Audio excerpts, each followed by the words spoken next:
Bonjour à tous. Je voudrais vous montrer une petite image en guise d'introduction. Je vous la traduis. Croyez-le ou non, nous savons quand et avec qui vous allez vous marier.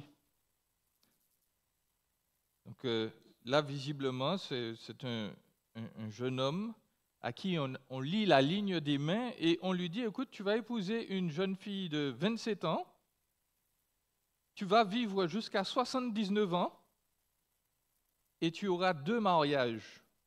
Le premier environ à 23 ou 25 ans, et puis le deuxième après 32 ans, et tu auras un seul enfant, une fille. C'est une publicité qui a surgi sur mon écran pendant que je regardais YouTube. Notez l'attitude moderne occidentale face au divorce.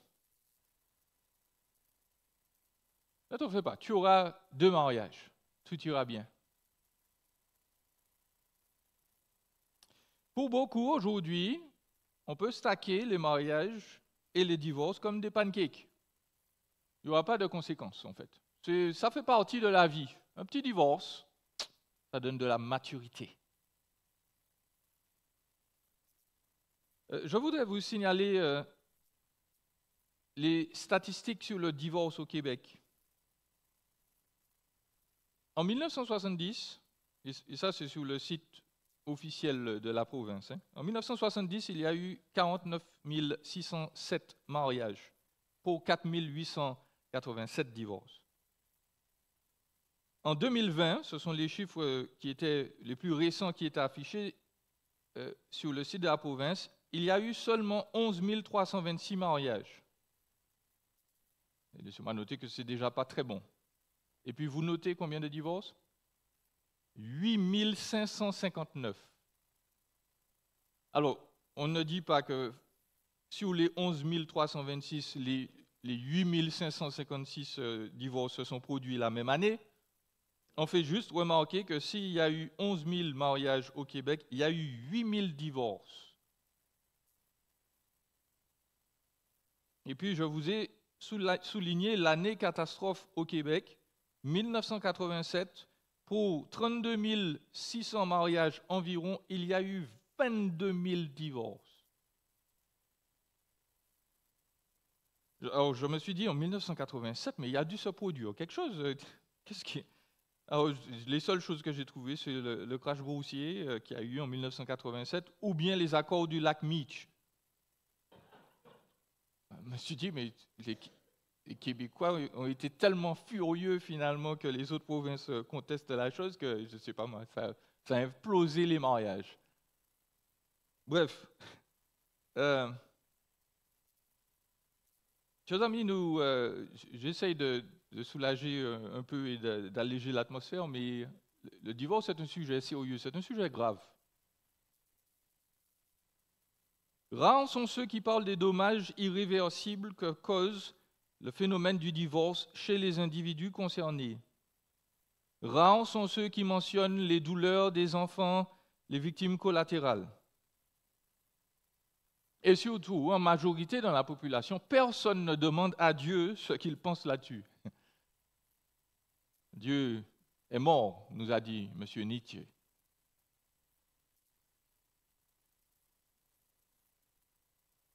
Nous allons donc aujourd'hui survoler ce que Jésus nous dit du divorce dans sa parole. Ce sera vraiment un survol. Le message d'ailleurs sera plus thématique qu'un exposé du passage. Mon but ici n'est pas de donner toutes les réponses à toutes les questions sur le divorce ou résoudre toutes les problématiques.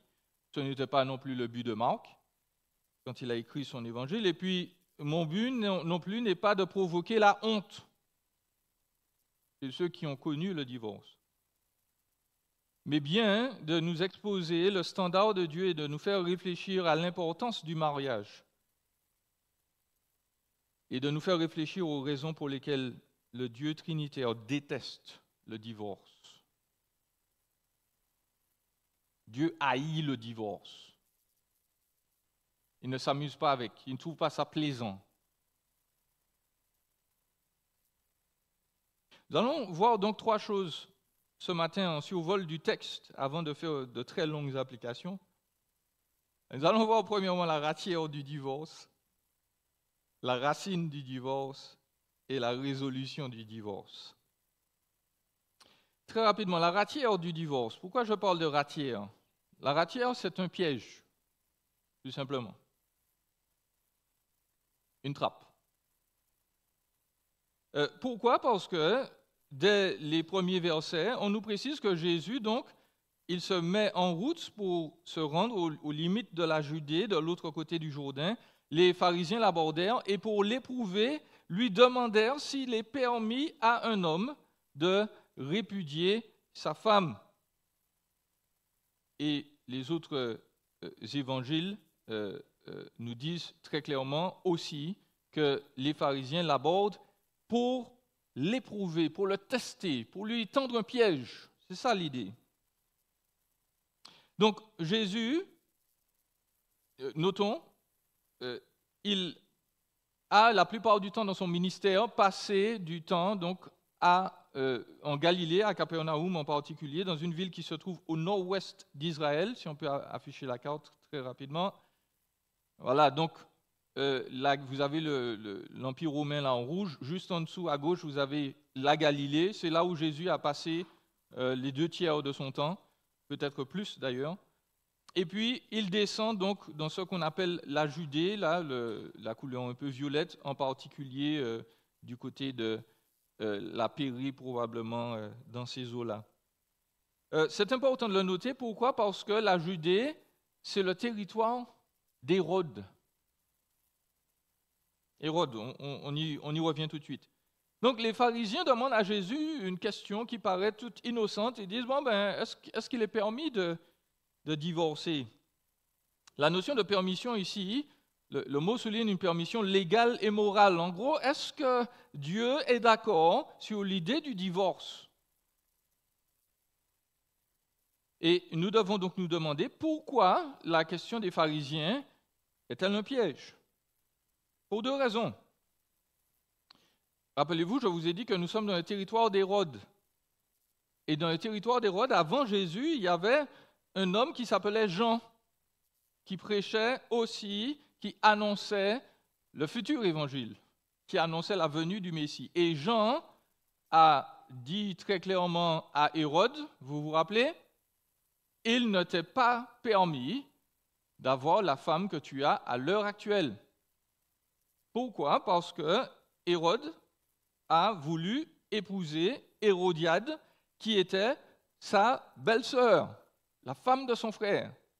Et Hérodiade s'est enfuie, séduite par Hérode, et ils se sont mariés, et Jean n'avait pas peur. Il disait régulièrement, Hérode, eh bien c'est un homme immoral.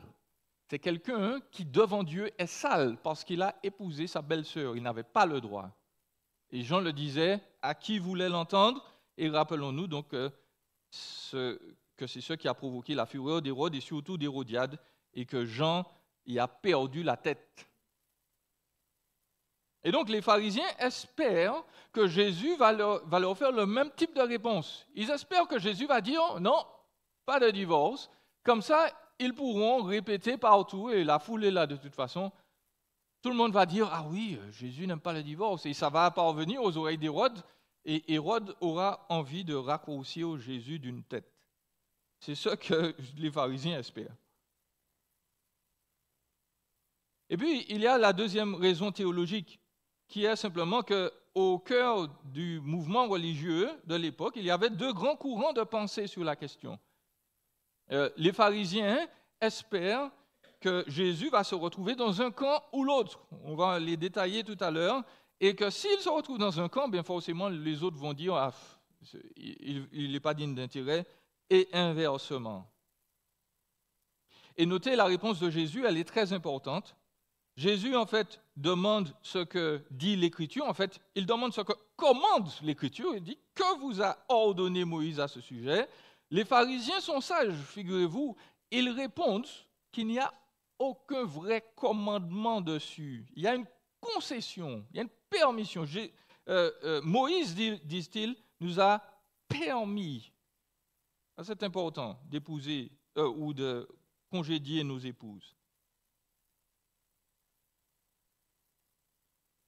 À cette époque-là, les gens, je vous le dis d'avance, n'avaient pas une mentalité très différente de la nôtre, même les pharisiens. Pour eux, on pouvait, le mariage, le divorce, le remariage étaient des éléments automatiques. Ils ne se posaient pas la question, est-ce qu'on peut divorcer? Ils se demandaient, pourquoi on pourrait divorcer? Donc, Jésus va une nouvelle fois déjouer les attentes de tout le monde. Notez que Jésus ne se tourne pas vers la tradition. Jésus ne se tourne pas non plus vers la loi romaine de l'époque. Il ne dit pas, oui, mais César a déclaré. Jésus se tourne vers l'Écriture. Il se tourne vers la loi divine pour régler la question du divorce. Deuxièmement, vous noterez simplement en résumé que Jésus est radical dans sa réponse ici dans Marc. En fait, il va excéder la pensée de ses contemporains. Pour les pharisiens, les sadducéens, tout le monde à l'époque, le divorce était quelque chose de totalement normal. C'est un fait acquis, on divorce. Jésus dit, pas de divorce. Niet. Et c'est tellement choquant que les disciples reviennent là-dessus pour lui poser la question, Seigneur, tu es sûr? Jésus dit, pas de divorce. Point. À la ligne.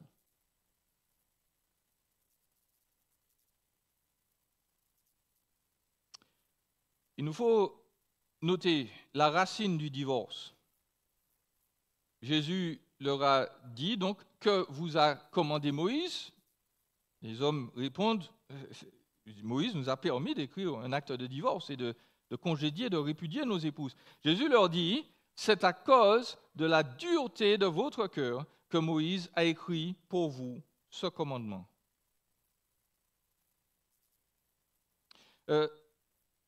Jésus et les pharisiens font allusion ici à Deutéronome 24, versets 1 à 4.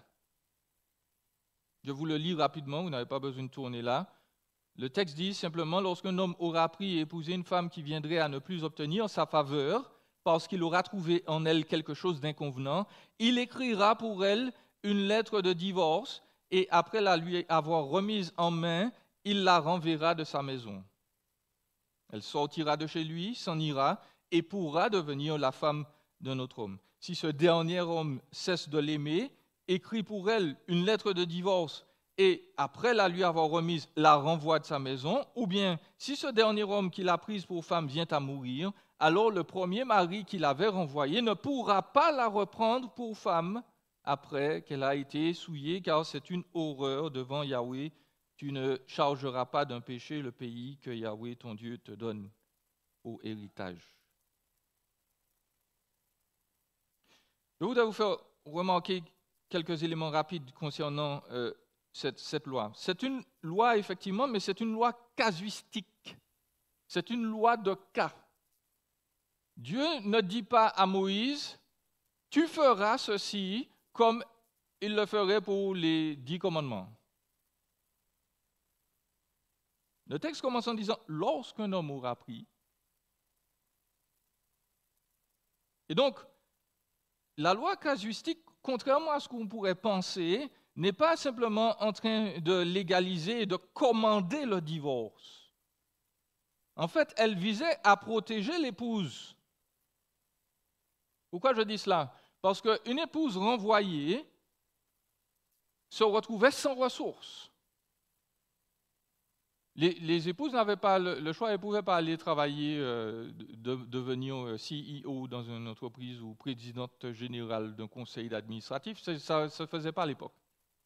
Elles étaient dépendantes des hommes pour survivre. Si une femme se retrouvait divorcée, sans rien, eh bien, elle serait réduite à la misère, ou pire, elle pourrait mourir.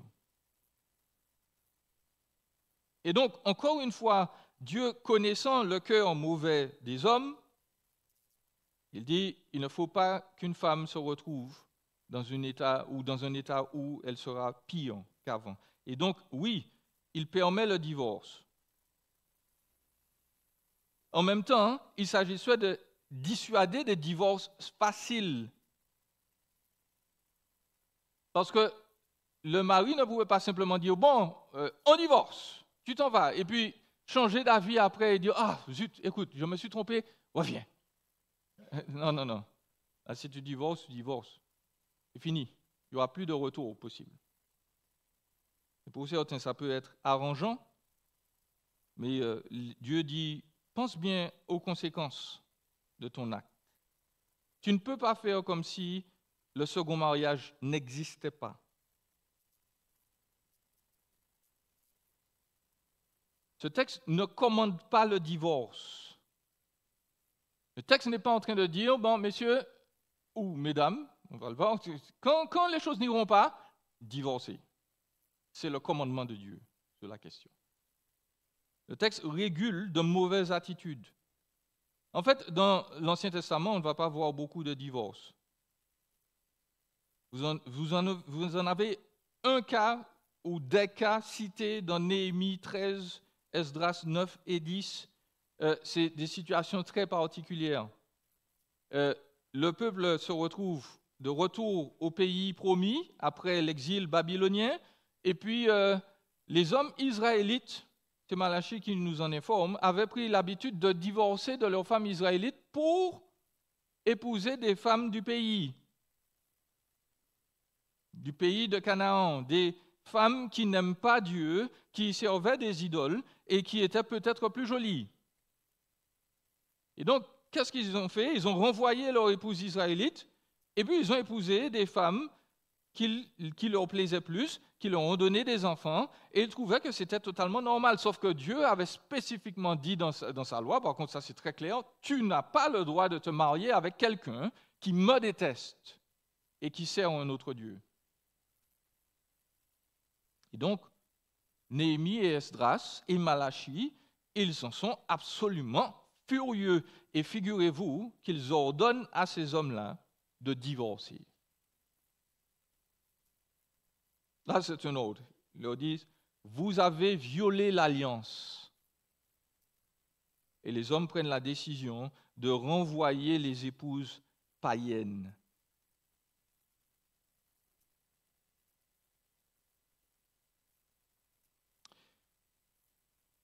Notre texte ne commande pas le divorce. Mis à part cette situation dans l'Ancien Testament, il n'y a pas de cas où Dieu est enclin à dire divorcer. De toute façon, Dieu a reproché avant aux Israélites dans Malachie le fait d'avoir renvoyé leurs épouses. Pourquoi Jésus fait cette concession? Pourquoi Jésus dit, écoutez, oui, Moïse vous a permis de faire cela. Pourquoi? Dans Deutéronome 24, la raison du divorce, elle est très vague. Je l'ai lu tout à l'heure, les hommes pouvaient renvoyer leurs femmes s'il y avait quelque chose d'inconvenant. Le terme parle de honte ou de nudité. On ne sait pas exactement ce à quoi le texte fait référence. Il était probablement lié à un problème sexuel. Et à cause de ce texte, les pharisiens, les sadducéens, les gens religieux de l'époque avaient adopté deux grandes positions. Certains, ils adoptaient une position stricte. Pas de divorce, à moins d'immoralité sexuelle. C'était probablement l'interprétation minoritaire. Et elle était représentée par le rabbin Shammai. D'autres rabbins étaient très libéraux. Le plus connu d'entre eux s'appelait Hillel. Il déclarait qu'on pouvait renvoyer sa femme pour n'importe quel motif. Par exemple, et accrochez votre tuque, ça va être sympa. Si elle avait gâché un repas, on peut la renvoyer. Elle a brûlé les pains rôtis ce matin, c'est bon, tu prends la porte. Si elle avait dansé trop fort et qu'on avait vu ses chevilles, c'est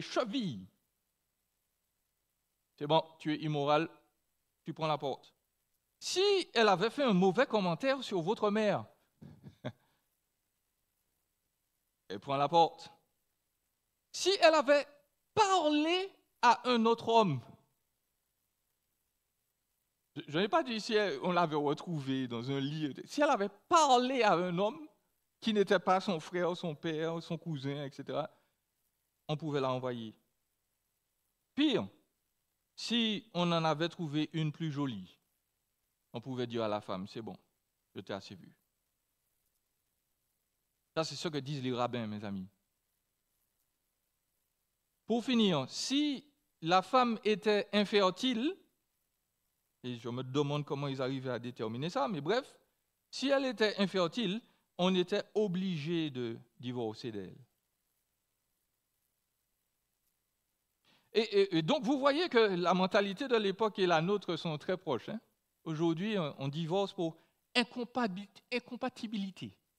On n'est pas compatible. Donc, on va partir, on va se séparer. Jésus, lui, met l'accent sur le cœur du problème. Jésus dit, c'est à cause de votre cœur mauvais, je me permets d'ajouter, que Dieu a autorisé le divorce. Je rappelle très rapidement que le cœur dans la Bible, ce n'est pas l'organe premier des émotions. Les émotions se passent au niveau du ventre pour les gens de l'Antiquité. Le cœur, c'est ce que nous aurions appelé l'esprit. C'est la réflexion, c'est l'identité, c'est la volonté. Et donc, Jésus déclare ici que les divorces sont un signe de la rébellion humaine contre Dieu. Quand Jésus dit « c'est à cause de la dureté de votre cœur », il n'est pas en train de dire simplement que les hommes de l'époque ou de notre époque sont des gens obstinés et têtus. Il est en train de dire « leur cœur est un cœur rebelle, mauvais, pécheur ». Avoir un cœur dur dans l'Écriture, c'est un péché, mes amis. Ce n'est pas juste une vue de l'esprit. C'est quelque chose que Dieu déteste. Nous rappelons donc gentiment que le cœur de l'être humain n'est pas naturellement bon. Monsieur Jean-Jacques Rousseau raconte n'importe quoi. Les êtres humains ne sont pas nés innocents et ils ne sont pas corrompus par la société. L'Écriture décrit les êtres humains comme de petits serpents en devenir. Ça ne fait pas plaisir hein, quand on regarde son bébé et qu'on se dit « petit serpent ».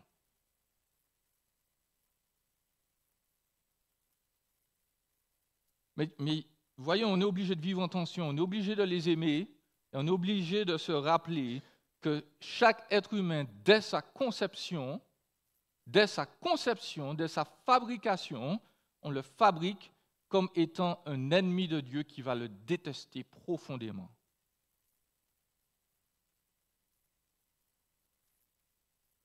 Et Dieu nous dit donc la racine du divorce, ce n'est pas simplement, encore une fois, une vue de l'esprit, un avis différent sur les choses, c'est un cœur mauvais chez les êtres humains. Et donc, Dieu voulait éviter, une nouvelle fois, que les victimes du cœur mauvais des hommes se retrouvent destituées. Je souligne encore que Jésus élève la femme à un haut niveau dans sa société.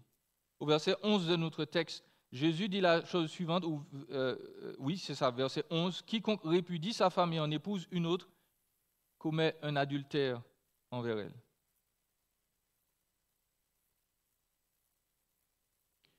Ça a l'air de rien pour nous, mais à cette époque-là, les gens pensaient qu'il était impossible de commettre un adultère contre une femme. On commettait un adultère contre son mari. Jésus dit non, non, non. La femme qui est trompée là, c'est elle la victime, c'est elle que je vais élever. Il nous faut passer à la résolution du divorce. Jésus rappelle, au commencement de la création, Dieu fit l'homme et la femme. C'est pourquoi l'homme quittera son père, sa mère, s'attachera à sa femme, les deux époux deviendront une seule chair. Ils ne sont plus deux, mais une seule chair, que l'homme ne sépare donc pas ce que Dieu a uni. Et il enfonce le clou avec les disciples. Pour répondre aux pharisiens, Jésus revient au commencement. Il veut rappeler à ses auditeurs que pour gérer le problème du divorce, c'est l'intention divine qu'il faut considérer avant et non la tradition ou les pensées humaines sur la question. Et Jésus rappelle donc les fondamentaux du mariage. Les fondamentaux du mariage, c'est Dieu, c'est sûr, à l'origine, mais un homme, une femme, la volonté de vivre indépendamment de ses parents, et puis une union sexuelle, émotionnelle et spirituelle. Jésus rappelle ici plusieurs choses. Premièrement, que le divorce, c'est sûr, n'est pas une bonne chose. Que notre identité est définie par Dieu. Je le répète, notre identité est définie par Dieu. Le mariage biblique ne peut être qu'entre un homme et une femme biologique.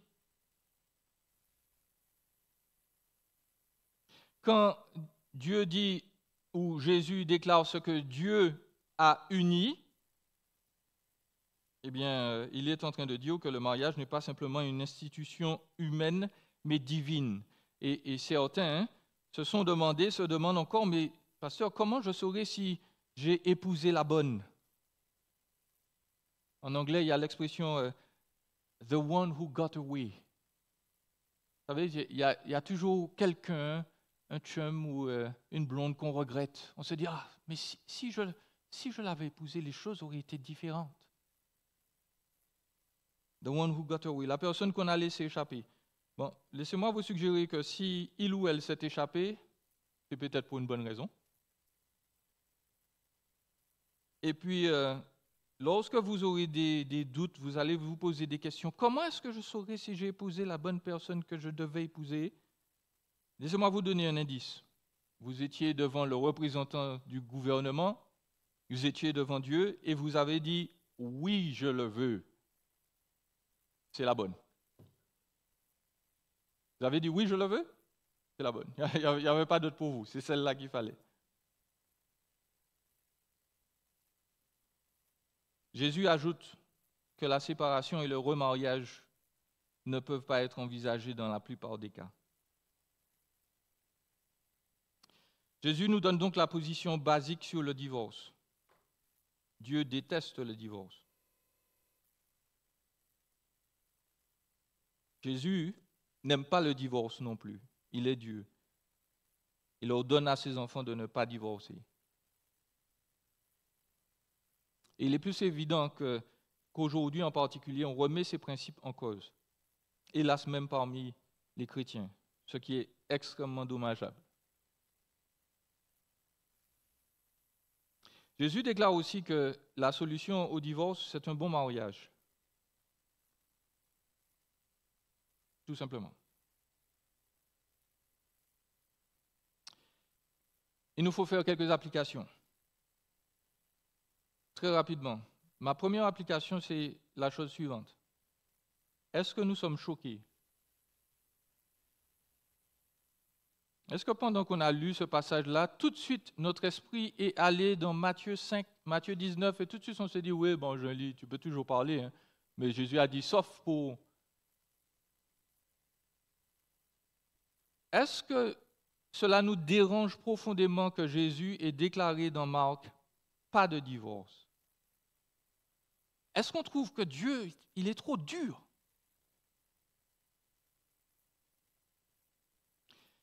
Je voudrais vous souligner que les statistiques des personnes qui se disent chrétiennes aujourd'hui, en termes de divorce, les gens qui se disent chrétiens divorcent 20 fois plus que les non-croyants. 20%, on ne va pas exagérer. Chez les gens qui se disent chrétiens, on divorce 20% de fois plus que des gens qui ne connaissent pas Dieu aujourd'hui. Donc, Donc laissez-moi vous dire qu'une bonne partie de l'Église, entre guillemets, protestante, évangélique, se dit oui, Jésus est trop dur. Nous avons un problème de fond concernant la manière d'aborder, de penser au divorce. Et avant de voir quelques solutions, je voudrais vous faire remarquer qu'hors de l'Église, déjà les divorces sont facilités par certains mythes urbains. Il y a des fables, il y a des légendes urbaines qui flottent dans l'air, au Québec, en France, aux États-Unis, partout. Le premier mythe, c'est l'amour hollywoodien, l'amour d'Hollywood. L'amour, c'est un sentiment. L'amour, c'est un sentiment. Il peut rester là presque toute la vie, mais tôt ou tard, ça va disparaître, parce que l'amour, c'est un sentiment. Or, nous disons que l'amour dans l'Écriture est présenté comme, premièrement, un engagement qui donne naissance à des sentiments. C'est quand vous voudrez demeurer fidèle à votre engagement que Dieu va vous aider à nourrir vos sentiments et prolonger la vie de votre couple. L'amour n'est pas un sentiment. L'amour, ce n'est pas quelque chose qui va, qui vient, qui disparaît. Non. L'amour, c'est un engagement. C'est une alliance, nous dit Dieu. Deuxième mythe urbain, le divorce est rapide et facile.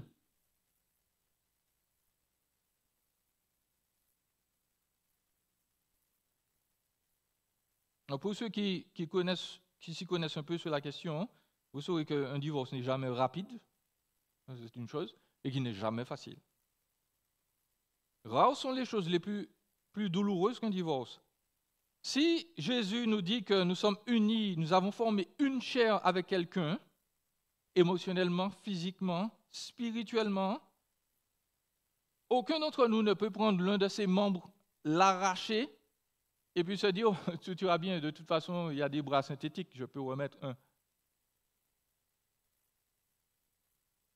Émotionnellement, spirituellement, physiquement, le divorce coûte. Troisièmement, les gens disent aujourd'hui, tu sais, les enfants vont s'en remettre, ce sont des champions. Ils vont bien gérer, négocier la chose, et puis après tout, ils aiment avoir 2 fois plus de cadeaux à Noël. Papa va leur donner des cadeaux, maman va leur donner des cadeaux, ils seront plus contents. Puisque, bien entendu, les enfants sont de petits matérialistes. Ils n'ont pas besoin de papa et de maman, ils ont besoin de cadeaux. Je me rappelle avoir lu le témoignage d'une femme non chrétienne, dont les parents lui ont annoncé leur divorce alors qu'elle avait 41 ans. Elle était anéantie. La dame a dû arrêter de travailler pendant presque une année. Elle a dû faire de la thérapie et elle était cassée. Elle n'a rien compris. Et elle avait 40 ans. Chers amis, les enfants ne digèrent pas les divorces comme si c'était juste un repas de midi. Ça les démolit. L'un de mes voisins m'expliquait qu'il est chauffeur de bus. Il m'expliquait, il reconnaît les enfants de divorce. Il n'est pas chrétien, chers amis. Il m'a dit, il reconnaît les enfants de divorcer après 2 semaines. Ce sont les plus perturbés, ce sont les plus violents, et il ne les dépose jamais au même endroit, chaque semaine.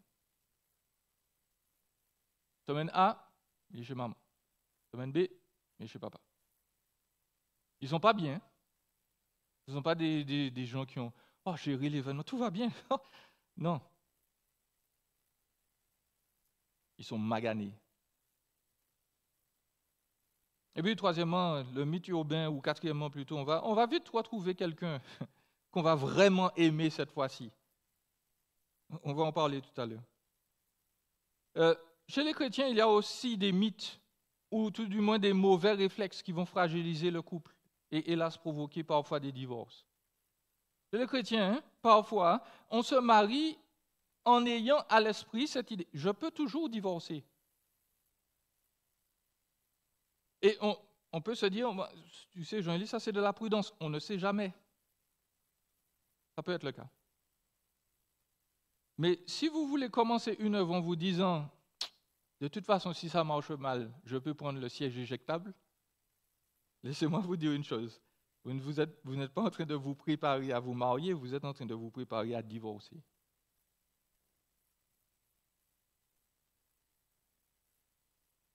Beaucoup de mariages chrétiens même échouent parce qu'il y a eu des fréquentations rapides, non cadrées par des personnes mûres.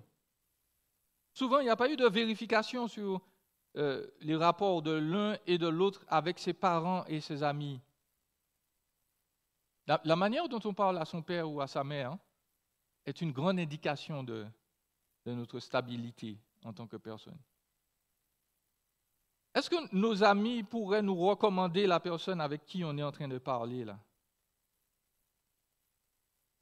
Plus simplement, est-ce que le pasteur de l'église connaît l'individu?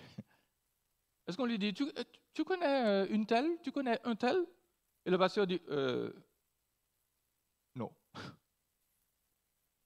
Red flag, drapeau rouge. Si nous disons que le mariage, c'est l'un des actes les plus importants qui soit devant Dieu, il mérite donc que nous puissions prendre le temps de bien investiguer, et j'ai bien dit investiguer. Aujourd'hui, normalement, on devrait presque engager des détectives pour fouiller dans le passé des gens. Presque. On doit investiguer, on doit comprendre à quoi nous nous engageons avant de poser cet acte de nos jours. Et puis, chez les chrétiens, hélas, ce qui va fragiliser le couple et provoquer des divorces, on va le voir tout de suite, il y a aussi des relations sexuelles prémaritales qui vont rendre le choix encore plus confus. Jésus appelle ça l'immoralité sexuelle. Tout acte qui se produit en dehors du mariage, c'est immoral pour lui. Et beaucoup de gens rigolent avec ça et se disent, bon, vous les chrétiens, vous avez l'esprit tellement fermé, étroit. Et moi, je vous dire ce que je dis aux ados en général. Je dis, bon, est-ce que French kiss une fille, ça cause un problème? Ils disent, oh, mais non, c'est pas un problème. Je dis, vous êtes sûr?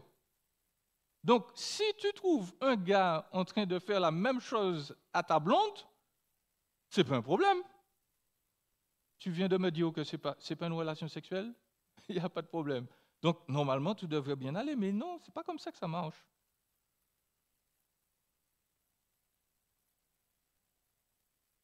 Les divorces sont donc souvent le résultat de grands manques de sagesse ajoutés à notre cœur mauvais. Dieu nous dit dans sa parole, le cœur de l'homme est tortueux par-dessus tout et il est méchant. Et c'est vrai pour ceux qui ne connaissent pas Christ. Mais je voudrais faire remarquer que ce n'est pas le cas chez les chrétiens. Le cœur tortueux et méchant, ce n'est pas le nôtre si nous connaissons Jésus. Les chrétiens ont subi une transplantation cardiaque spirituelle. Leur cœur est différent. Il a été transformé par Jésus, il se laisse guider par Christ et il honore les personnes en face de lui. Je vous le prouve très rapidement. Je vous ai dit tout à l'heure, et vous avez peut-être entendu, 50% des mariages finissent en divorce. Vous avez déjà entendu ça? 50% des mariages? C'est faux. En plus, on vous a peut-être dit que chez les chrétiens, c'est identique. Là aussi, c'est presque tout à fait vrai.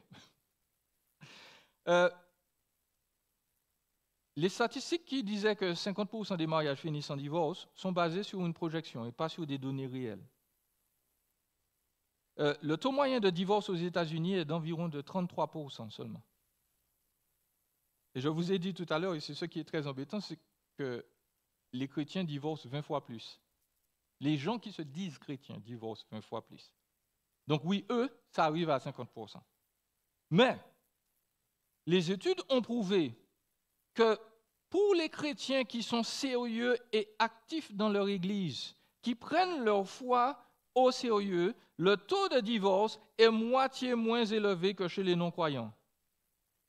Au lieu de 33%, on est dans les 15%.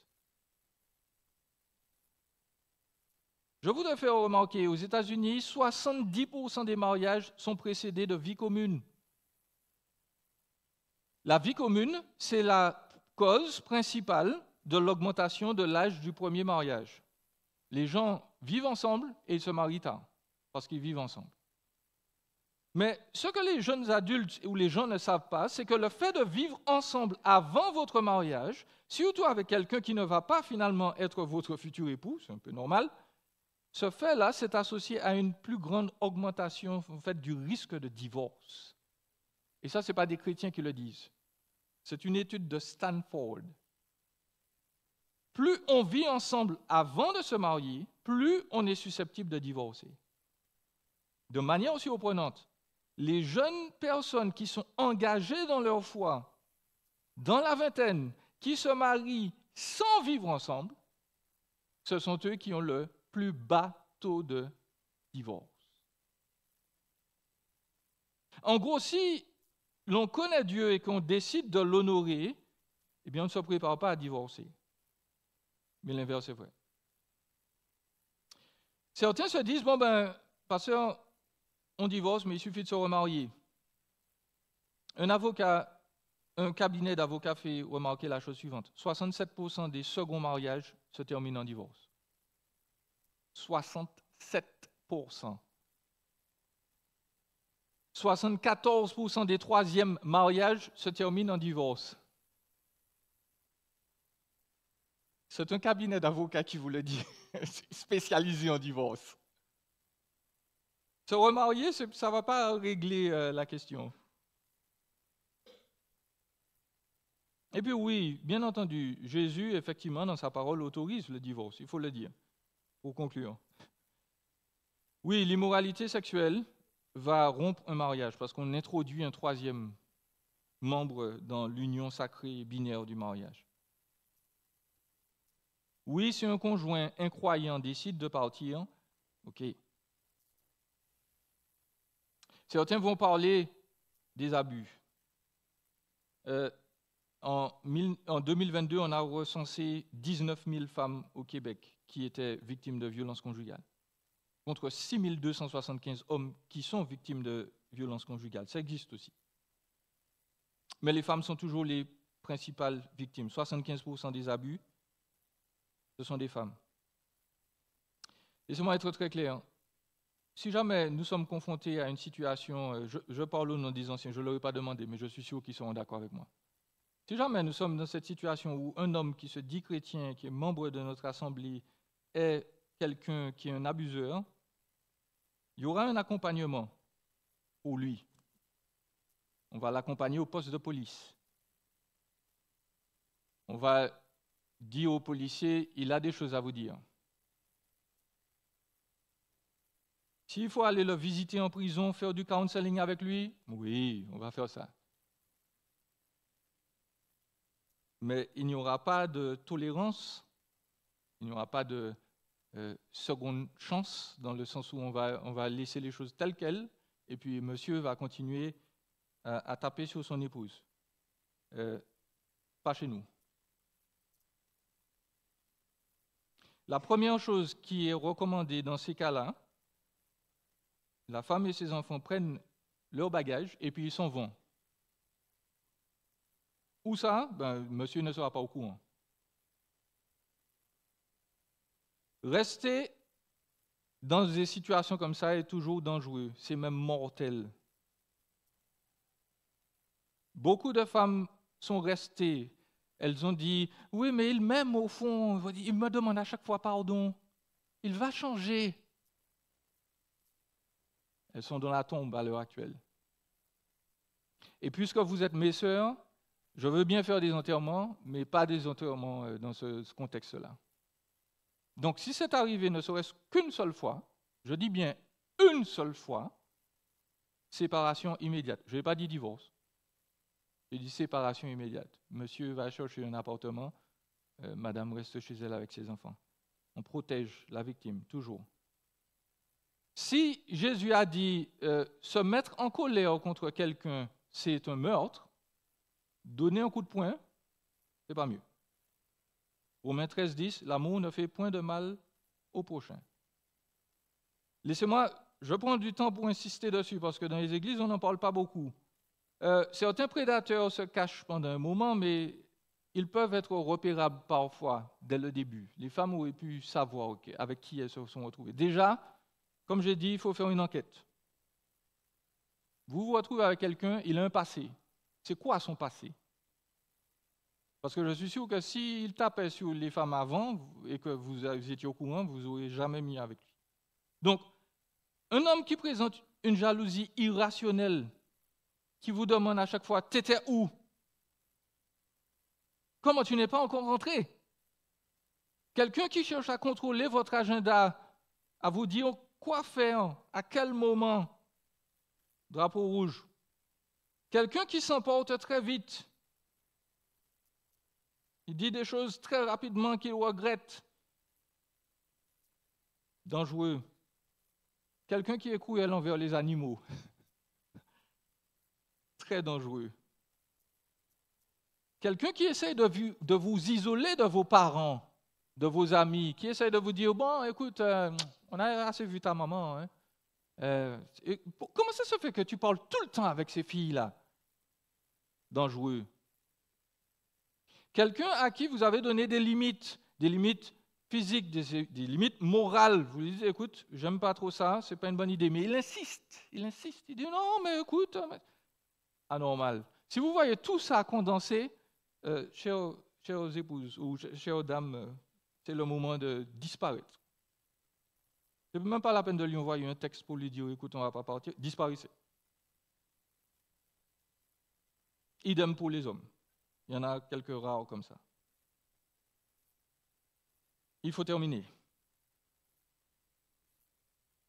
Jésus dit, pour éviter le divorce, il faut revenir au commencement. Il faut un homme recommandé par ses anciens, qui est régulier dans sa communion fraternelle, qui sert sa communauté, qui est recommandable, qui se maîtrise lui-même. C'est un homme qui sait demander pardon. C'est quelqu'un qui est centré sur Christ.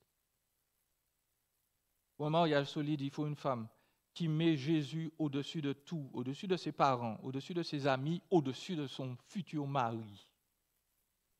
Et qui dit, Jésus, c'est le centre. Je veux l'adorer, je veux le glorifier. Quand on met ces deux personnes-là ensemble, avec des conseils, avec la communauté de grâce, ne commencez pas des relations sans avoir prévenu vos anciens. Ne faites pas des choses en cachette, et puis après, on découvre. Ça ne va pas vous aider plus tard. Commençons à bâtir des couples qui soient solides. Et pour ce faire, il faut qu'on soit des individus solides. Des individus qui honorent Christ et qui rappellent à travers leur vie que, oui, ils étaient des pécheurs, mais Jésus les a rédimés, Jésus les a sanctifiés. Que le Seigneur nous fasse grâce, chers amis, qu'il bénisse les couples. Je sais que ce n'est pas facile tous les jours. Vous pouvez nous regarder, Une et moi, et croire que c'est la lune de miel 20 ans après. Laissez-moi vous dire que ma femme supporte beaucoup de choses. Jusqu'à maintenant. C'est une sainte. Je prie pour elle, je remercie Dieu pour elle tous les jours. Ce n'est pas facile. Mais avec Dieu, on peut. Avec Dieu, on peut. Que le Seigneur nous encourage. On va prier.